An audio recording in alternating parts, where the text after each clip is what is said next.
কালকে ছিল শনিবার আর আমরা কালকে গেছিলাম বড় মায়ের কাছে পুজো দিতে। বিয়ের আগে আমি অনেকবারই গেছি পুজো দিতে, কিন্তু বিয়ের পর এই প্রথম আমরা দুজন একসাথে পুজো দিতে যাচ্ছি। আর তারও একটা কারণ আছে, আর সেটা তোমাদের পরে জানাচ্ছি কেন গেছিলাম কালকে। আর আমরা যেহেতু বিকালবেলা পুজোটা দিতে গেছিলাম, তো আমরা ঠিক করেছিলাম কি যে ওই 4টের দিকেই বেরোবো। কিন্তু কালকে দুপুরবেলার থেকে এত পরিমাণে বৃষ্টি শুরু হলো না। এবার ভাবছি কিভাবে যাব, যদিও যেতে পারতাম, টোটোতে কিছু করে যেতে হতো, বাইকে করে আর যাওয়া হতো না। কিন্তু তাও একটা ওখানে গিয়ে লাইন দিতে হবে, শাড়ি পরে যাব, কি করব, উপোস করলাম, যেতে পারবো কি পারবো না। আর বৃষ্টি তো থামছে না, কদিন ধরে বৃষ্টি হয়ে যাচ্ছে। এইসব নিয়ে চিন্তা করতে করতে তারপর রেডি হচ্ছিলাম। এবার যেই তখন কটা বাজে, 4টে বাজতে 10 মিনিট আগে, তখন দেখি কি হঠাৎ করে বৃষ্টি থেমে গেছে, আর কোনো বৃষ্টিই হচ্ছে না। তারপর তো খুব খুশি হয়ে তাড়াতাড়ি করে বেরোলাম। বেরিয়ে রাস্তার কোথাও বৃষ্টিও হয়নি, যাওয়ার সময়ও হয়নি, আসার সময়ও হয়নি। তো দেখো, তোমাদের সাথে কথা বলতে বলতে আমরা পৌঁছে গেলাম নৈহাটি স্টেশন। আমাদের বাড়ির থেকে ওই নৈহাটির ওখানে বড় মার কাছে পৌঁছাতে ওই আধ ঘন্টা থেকে 35 মিনিট মতো টাইম লেগেছিল। তো এবার তোমাদের জানাই চলো যে কেন কালকে পুজো দিতে গেছিলাম। দেখো, বড় মার কাছে আমি অনেকবার পুজো দিতে গেছি, আমার ভালোও লাগে খুব, কিন্তু কালকে যাওয়ার কারণটা একটু অন্যই ছিল।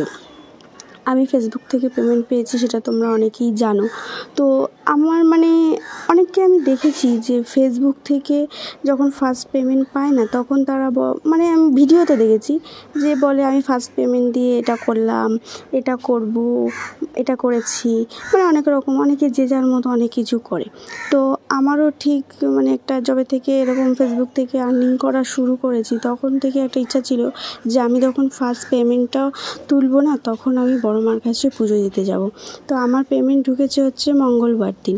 তো মঙ্গলবার দিন আর যাওয়া হয়নি পুজো দিতে। তো শনিবার দিন আমরা ঠিক করেছি যাব, কিন্তু সকালবেলাটা গেলে একটু ভালো হতো, কি সকালবেলাটা পুজোটা ভালো হয়। আমরা একবার সকালবেলা গেছিলাম, তো সেইবার না এত সুন্দর পুজো হয়েছিল, কি বলবো, সবাইকে এক জায়গায় দাঁড় করিয়ে অঞ্জলি দিয়েছিল, নাম গোত্র জিজ্ঞাসা করে পুজো হয়েছিল।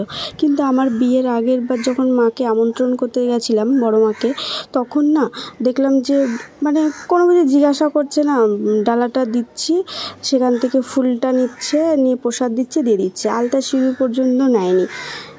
এরকমভাবে হয়েছিল। তো যাই হোক, হয়নি কোনো কারণে সকালবেলা যাওয়াটা হয়নি, বিকালবেলাটাই গেছিলাম পুজো দিতে। তো আমরা দেখলেই এখন গ্যারেজে রেখে দিলাম, গ্যারেজ তো না ওটা, দেখলে আমি যখন ঢুকছিলাম, আমরা একটা লোক এসে আমাদেরকে বললো কি যে গাড়ি রাখবেন। তো আমরা বললাম যে হ্যাঁ। তো বলছে গাড়ি রাখলে তাহলে ওখান থেকে সব পুজোর সামগ্রী যেগুলো থাকে ওগুলো নিতে হবে। তো ভাবছিলাম যে এমনি বৃষ্টি আসে কি না আসে, আবার তারপর লাইন পড়ে যাবে, এমনি শনিবার ভিড় হয়, তো ঠিক আছে রেখে দিই। তারপর তো আমরা ওখানে গিয়ে দেখলাম যে ওটা গ্যারেজ না, এমনি একটা গলির মতন, ওখানেই রাখছি। তো ওখানে রেখে টেকে ওই দোকান থেকে সমস্ত কিছু নিয়ে, তো এই যে আমি লাইনে দাঁড়ালাম এসে। যদিও লাইনে বেশিক্ষণ দাঁড়াতে হয়নি, ওই দাঁড়িয়েছি কতক্ষণ, ওই 5 থেকে 6 মিনিট মতন দাঁড়িয়ে তারপর তো ওই যে ভেতরে ঢুকছি।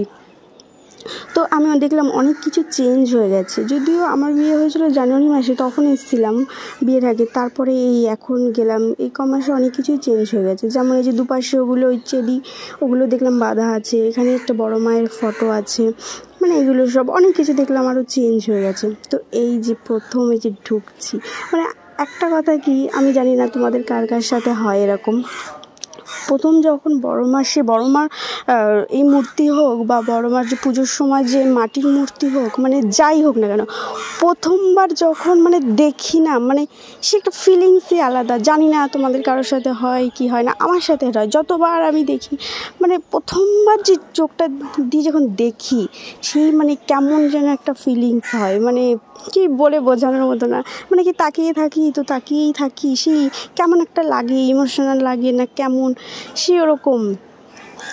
তো যাই হোক, এটা আমার ফিলিংস, তাই আমি শেয়ার করলাম। তো ভালোভাবে পুজোটা দিলাম, দিয়ে তারপর ওখানে পাশে গঙ্গাতে আমরা গেছিলাম, একটু ঘুরতে গেছিলাম, ওখানে গেলাম, একটুখানি দাঁড়ালাম, গল্প করছিলাম, ফটো তুললাম কিছু, তারপর কিছু ভিডিও করে তারপর আমরা গেলাম। তারপর দেখি কি, সেই আমাদের যে বললাম না যে আলতা সিঁদুর যেগুলো নিয়েছিলাম, আলতা সিঁদুর মোমবাতি, ওগুলো কিছু নেয়নি। এবার আমি কিনেছি বড় মার জন্য, এবার দেবো বলে এবার সেটা আবার বাড়িতে নিয়ে আসবো, মানে কেমন যেন একটা। প্রসাদটা নিয়ে এসেছি, ঠিক আছে, প্রসাদ দিয়েছে ওটা, কিন্তু ওটা একটু কেমন লাগছিলো। তো আমি আবার গেলাম, গিয়ে ওখানে একটা সিকিউরিটি ছিল, তাকে বললাম কি যে এগুলো তো নেয়নি, তো এগুলো কি আমি দিয়ে দেবো আবার? তো বলছে হ্যাঁ দিয়ে দিন। তারপর ওনাকে দিয়ে দিলাম, উনি পাশে একটা গামলার মধ্যে ওরকম রাখা ছিল, তো ওখানে গিয়ে উনি রেখে আসলো। তো সব কিছু মিলিয়ে আমার পুজোটা খুব ভালোভাবে সম্পূর্ণ হলো। তো এবার আমরা চললাম বাড়ির দিকে।